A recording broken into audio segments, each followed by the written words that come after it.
पोलादपूर तालुक्यात गेल्या काही वर्षभरात लागलेल्या वणव्यांमुळे आगीच्या घटनांमध्ये वाढ झाली असून वणवा विरोधी कायदा सक्षम नसल्याने त्यामध्ये वाढ होत असल्याचं चित्र 2025च्या पहिल्या आठवड्यात तालुक्यातील वणवाच्या प्रकारात सुरुवात झाली आहे।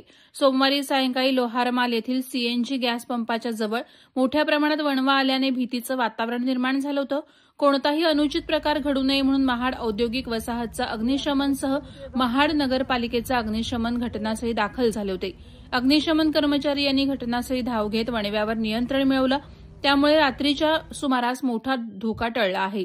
पोलादपूर तालुक्यातील अनेक गावात सायंकाळी किंवा पहाटेच्या सुमारास गवतासह झाडा आणि पाला जळून जाण्यासाठी वणवा लावण्यात येत आहे।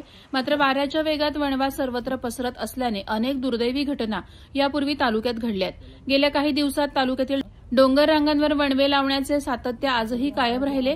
तालुक्यात डोंगरात पेटणाऱ्या वणव्यांमुळे येथील अनेक उपयुक्त वृक्षवेली नष्ट होऊ लागल्यात। वणवा विरोधी कायदा असला तरी सक्षमपणे राबवला जात नसल्याने, कायद्याचं भय नसल्याने गेल्या काही वर्षांपासून वणव्याचे प्रकार वाढत आहेत। वणवा विरोधी कायदा कागदावर असल्याचे पुन्हा एकदा अधोरेखित असल्याचे दिसून आले।